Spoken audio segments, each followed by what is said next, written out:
नमस्कार, चैनल 24/7 देख रहे हैं आप। मैं हूं आपके साथ विशाल गर्ग। खबरों की शुरुआत करेंगे। राज्य अपना स्थापना दिवस 9 नवंबर को मनाने जा रहा है, जिसके लिए सभी तैयारियां भी जोरों शोरों से जारी है।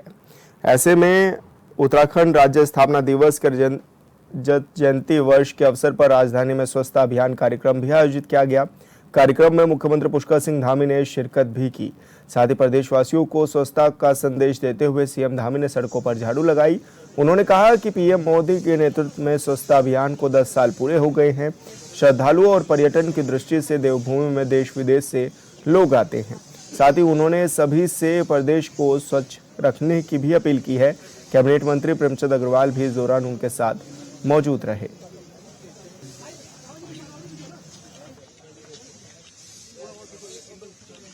तो आज इस अवसर पर चूंकि नगर निगम में यह अभियान पिछले 25 तारीख से लगातार चलाया जा रहा है।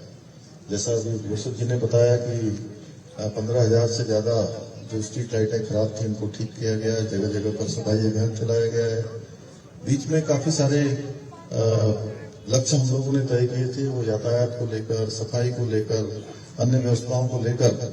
और आने वाले समय में ये जो हमारा देहरादून शहर है, यहाँ पर आप सब लोगों के लिए भी और हम सब लोगों के लिए भी अनेक प्रकार की जो चुनौतियां हैं वो अभी आने वाली हैं, क्योंकि देहरादून दिल्ली एलिवेटेड रोड का काम अंतिम चरण में है और जैसे ही वो पूरा हो जाएगा तो जितनी संख्या आज देहरादून में आती है वो संख्या इसके 10 डबल होगी।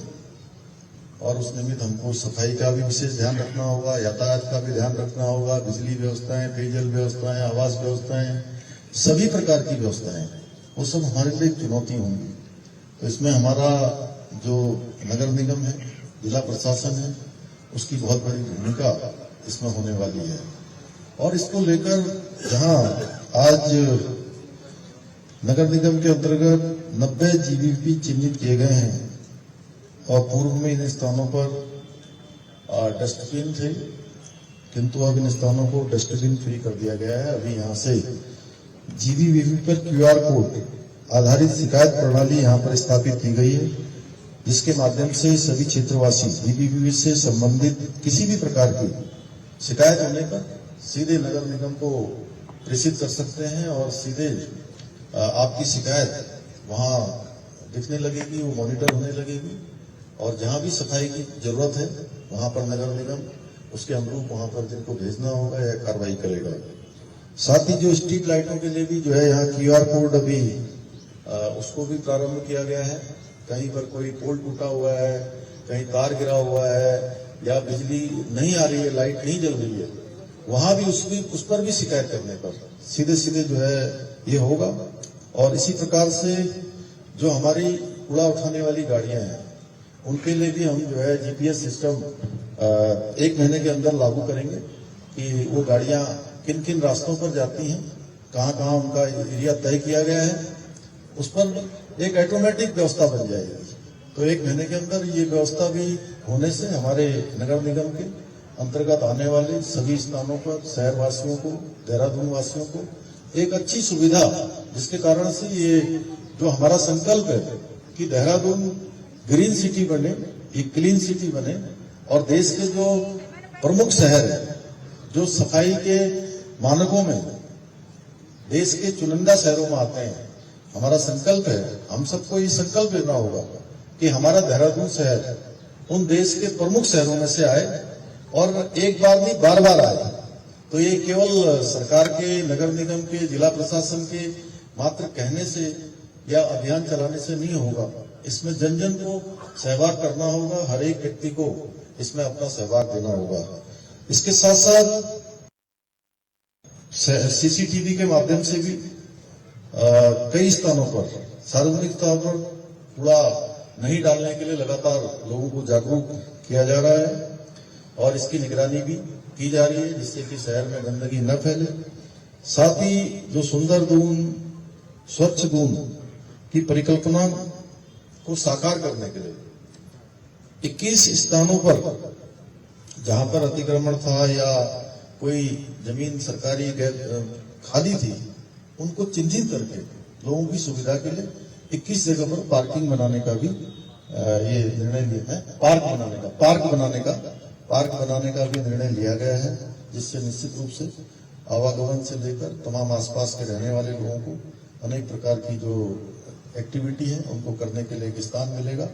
तो मैं इस अवसर पर बहुत ज्यादा न कहते हुए, क्योंकि कल से हम रजत जयंती वर्ष में प्रवेश कर रहे हैं और हमारे प्रधानमंत्री जी ने 10 साल पहले ये राजघाट से जो है स्वच्छ भारत का अभियान चलाया था और उसके 10 वर्ष पूरे हो गए।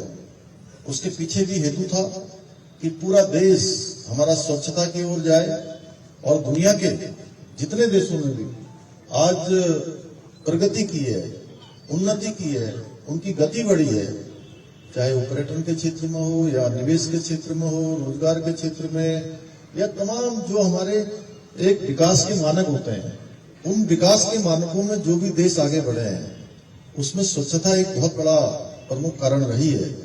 और उसको ध्येय मानकर आज पूरी दुनिया के अंदर भारत भी एक बड़ी शक्ति के रूप में खड़ा हुआ है। हम सब देखते हैं कि 2014 से पहले का भारत ऐसा भारत जो अपने विश्व के मंचों पर अपनी बात नहीं कर पाता था, और आज परिदृश्य बदला है।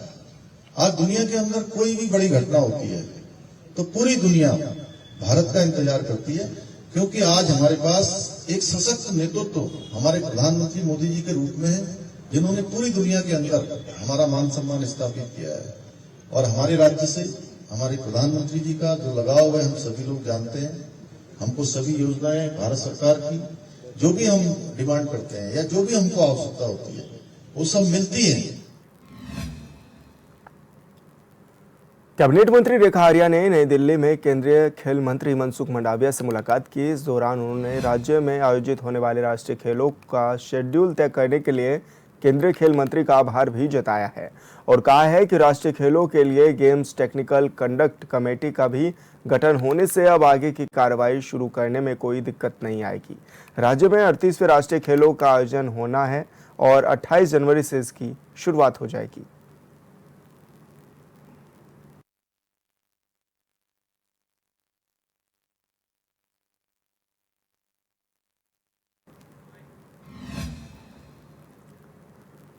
प्रदेश में छात्र संघ चुनाव को लेकर घमासान थमने का नाम नहीं ले रहा है।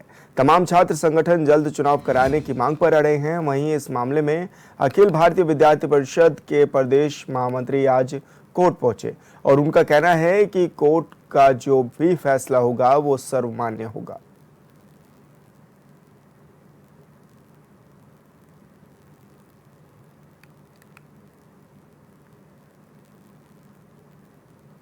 सेशन खत्म हो चुका है, अपने लिंगों की सिफारिश से खत्म हो चुकी है।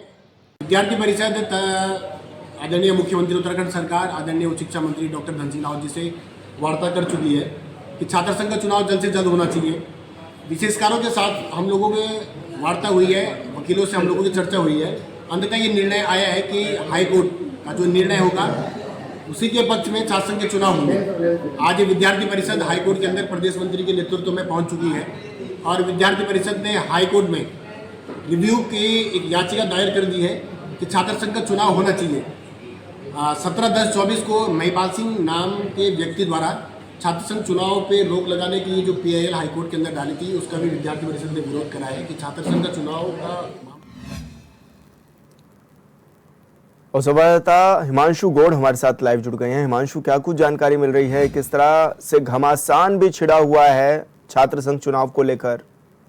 जी बिल्कुल विशाल, छात्र संघ चुनाव को लेकर लगातार घमासान छिड़ा हुआ है जब से ये घोषणा हुई है कि छात्र संघ चुनाव स्थगित हो जाएंगे और सरकार का जब से ये बयान आया है कि सरकार के पक्ष में अब छात्र संघ चुनाव कराना संभव नहीं है। और ऐसे में तब से ही तमाम छात्र संगठन जो है वो अपने अपने स्तर से लगातार विरोध प्रदर्शन कर रहे हैं, चाहे NSUI हो, आर्यन हो, ABP हो, तमाम जो छात्र संगठन हैं वो अपने अपने स्तर से सरकार के विरुद्ध नारेबाजी कर रहे हैं। हमने देखा था कुछ दिन पूर्व NSUI ने भी जिस प्रकार से सचिवालय को कूच किया था। उसके बाद अब अखिल भारतीय विद्यार्थी परिषद यानी ABP जो है उसने हाई कोर्ट में याचिका दायर की है और जल्द से जल्द छात्र संघ चुनाव कराने की मांग की है। इसी के साथ ही लिंग दोह जो कमेटी की रिपोर्ट है उसमें भी जो संशोधन करने की मांग कहीं ना कहीं विद्यार्थी परिषद ने की है और अब ये मांग विद्यार्थी परिषद कर रहा है कि छात्र संघ चुनाव जल्द से जल्द कराए जाएं और इसके बाद अगर कुछ होता है या छात्र संघ चुनाव कराने में हाई कोर्ट का जो भी निर्णय होगा वह विद्यार्थी परिषद को मान्य हो, क्योंकि अभी इसके बाद जैसे ही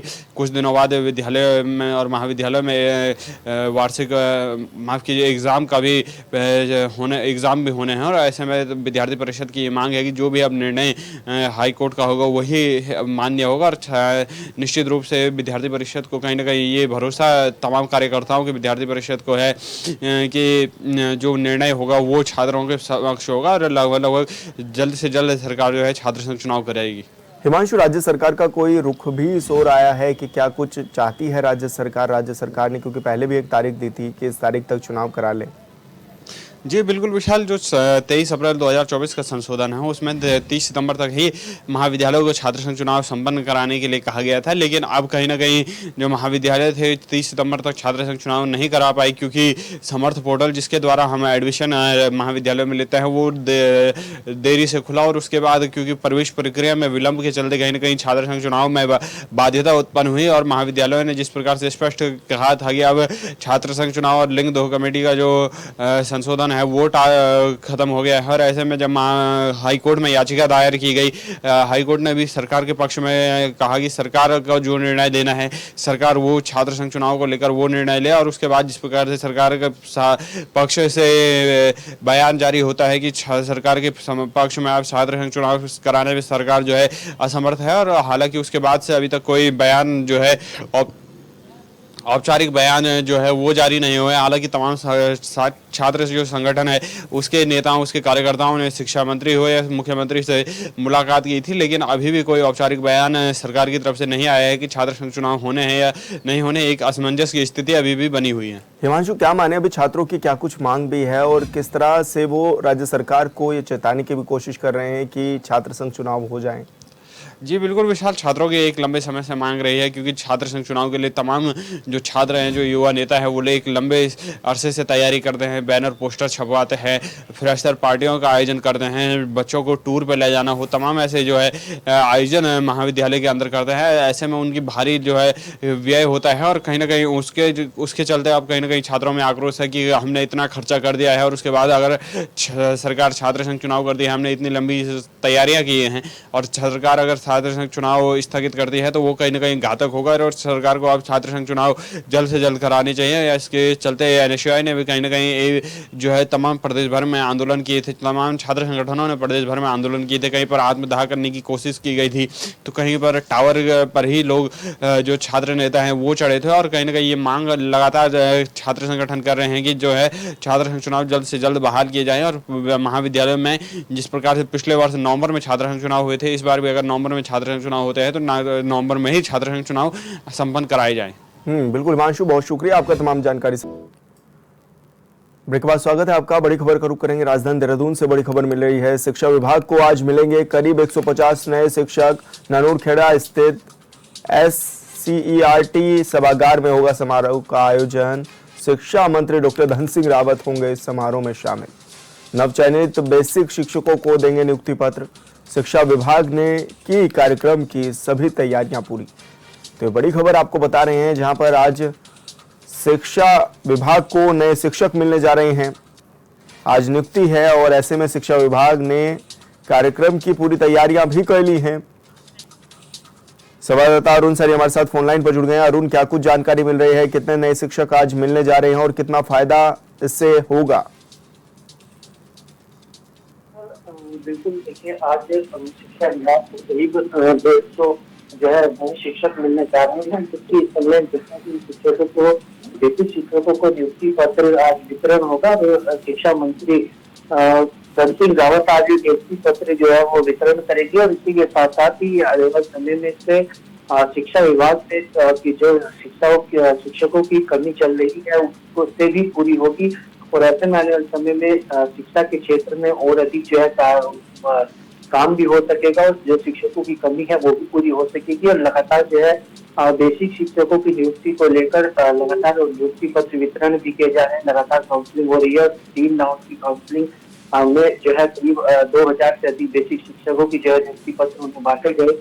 तो ऐसे में अब आज 150 शिक्षकों को और नियुक्ति पत्र बांटे जा रहे हैं और आगे और भी जो है किस तरीके से बेसिक शिक्षकों को नियुक्ति पत्र बांटे जाते हैं उसको लेकर सरकार क्या कुछ और आगे कार्य करती है, शिक्षा विभाग क्या कुछ कार्य करता है, ये देखने वाली बात होगी। और आज जो 150 शिक्षकों को नियुक्ति पत्र बांटे जा रहे हैं इससे आने वाले समय में काफी फायदा जो है शिक्षा विभाग को मिलेगा और शिक्षा क्षेत्र में काफी जो है कुछ फायदा जो है वो मिलेगा।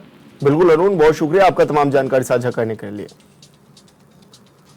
और उत्तरकाशी में एचएनएन की खबर का बड़ा असर। उत्तरकाशी में जल्द होगा ऑल वेदर रोड का निर्माण कार्य। गंगोत्री धाम में ऑल वेदर रोड न होने से हो रही थी परेशानी।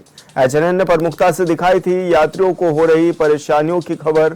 सीएम पुष्कर सिंह धामी ने दी जानकारी। केंद्र सरकार को भेजे गए पर्यावरण से संबंधित दस्तावेज। जल्द ही केंद्र सरकार से एनओसी मिलने का भी जताया है भरोसा। चारधाम यात्रा को लेकर ऑल वेदर रोड से जोड़ रहा पीएम का भी सपना है। बड़ेथी से गंगोत्री धाम तक जल्द होगा काम शुरू। चारधाम के साथ ही सीमावर्ती क्षेत्रों में भी जरूरी है सड़कें। तो ये बड़ी खबर आपको बता रहे हैं जहां पर एचएनएन की न्यूज का एक बार फिर से बड़ा असर हुआ है।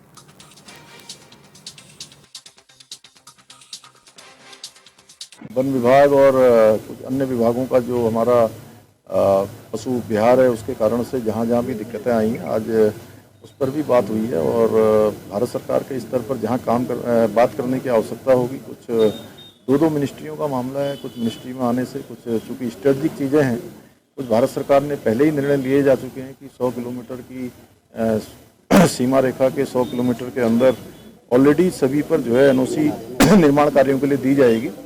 तो जहाँ जहाँ भी ऐसी रुकावटें आई हैं उसको हम रुकावटों को समाप्त करने के लिए आज मैंने कहा है कि सारे दस्तावेज हमें उपलब्ध हो जाएंगे और हम उसको भारत सरकार में परसू करेंगे। और संवाददाता दीपक नोटियाल हमारे साथ फोन लाइन पर जुड़ गए हैं। दीपक, क्या कुछ जानकारी मिल रही है, कब ये ऑल वेदर रोड का निर्माण कार्य शुरू हो जाएगा? जी बिल्कुल विशाल, क्योंकि ये जो खबर है हमने प्रमुखता से दिखाई थी कि जो ऑल वेदर जो रोड है कितना इसका जो होना जो है जरूरी है चारधाम यात्रा के लिए। क्योंकि जब गंगोत्री धाम का कपाट बंद हुए थे तो उस समय जो वहाँ पे जो स्थानीय लोग हैं, यात्री हैं, उनसे हमारी बात हुई थी तो उन लोगों का कहना था कि भाई इस समय जो यात्रा है, यात्रा तो बढ़िया चली लेकिन जो है समस्याएं बहुत ज्यादा हुई क्योंकि जो रोड है काफी सांकरी है। उसके बाद जो स्थानीय विधायक है सुरेश चौहान, उनसे मेरी बात हुई थी तो विधायक का कहना था कि भाई हमने जो है मुख्यमंत्री पुष्कर सिंह धामी को जो है इसके बारे में जो अवगत करा रखा है और बहुत जल्दी जो इसमें निर्माण होना है। लेकिन जो है पर्यावरण के कारण से जो है इस रोड को बनने में जो है दिक्कत आ रही थी। तो जब कल परसों उत्तरकाशी में पुष्कर सिंह धामी आए थे तो मैंने सबसे पहले प्रश्न उनसे यही किया था कि जो ऑल वेदर रोड है वो कब तक निर्माण होगी। तो पुष्कर सिंह धामी ने कहा कि जब जो पर्यावरण संबंधित दस्तावेज है तो भारत सरकार को भेजे जा रहे हैं, बहुत जल्दी जो इसका निर्माण होगा। बिल्कुल दीपक, बहुत शुक्रिया आपका तमाम जानकारी साझा करने के लिए। हल्द्वानी में छठ पूजा के पर्व पर आयोजित कार्यक्रम में सांसद अजय भट्ट ने शिरकत की। इस मौके पर सांसद अजय भट्ट ने छठ व्रतियों को शुभकामनाएं देते हुए कहा है कि ये पूर्वांचल का महापर्व है जो कि उत्तराखंड में भी अब बड़ी धूमधाम से मनाया जाता है। उन्होंने कहा है कि छठ पूजा अपने आप में एक विशेष महत्व रखती है क्योंकि पूर्वांचल में इस पर्व को बड़े हर्षोल्लास के साथ मनाया जाता है और आज हल्द्वानी में भी इस पर्व को बड़े हर्षोल्लास के साथ मनाया गया। इस दौरान छठ पूजा स्थलों पर श्रद्धालुओं की भारी भीड़ भी मौजूद रही जिसमें कई गणमान्य लोग भी पहुंचे थे।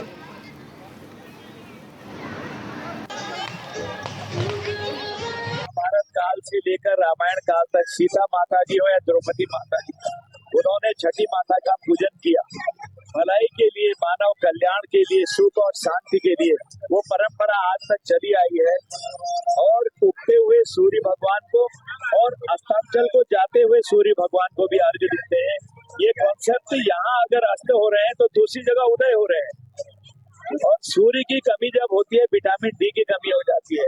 विटामिन डी हम सूर्य से लेते हैं। साइंटिफिक तथ्य यह है कि अर्घ्य देते समय उगते सूरज में आपको विटामिन डी भी मिल रहा है, सुख भी मिल रहा है, शांति भी मिल रहा है, पावरफुल किरणें आपके अंदर जाकर अंतर ज्योति भी जला रही है, आपको शक्ति भी दे रही है।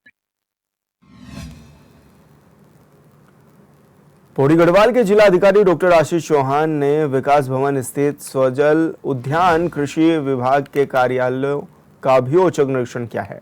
स्वजल कार्यालय के निरीक्षण के दौरान जिलाधिकारी ने बताया है कि जल जीवन मिशन की योजनाओं के थर्ड पार्टी इंस्पेक्शन के लिए निर्धारित उन फर्मों को ज़्यादा योजनाएं आवंटित हो रही हैं जो योजनाओं के पास करने में हिराहवाली कर रहे हैं, जबकि टीपीआई के लिए उन फर्मों को योजनाएं कम आवंटित हो रही हैं जो योजनाओं को समय अनुसार स्वीकृत कर रहे हैं।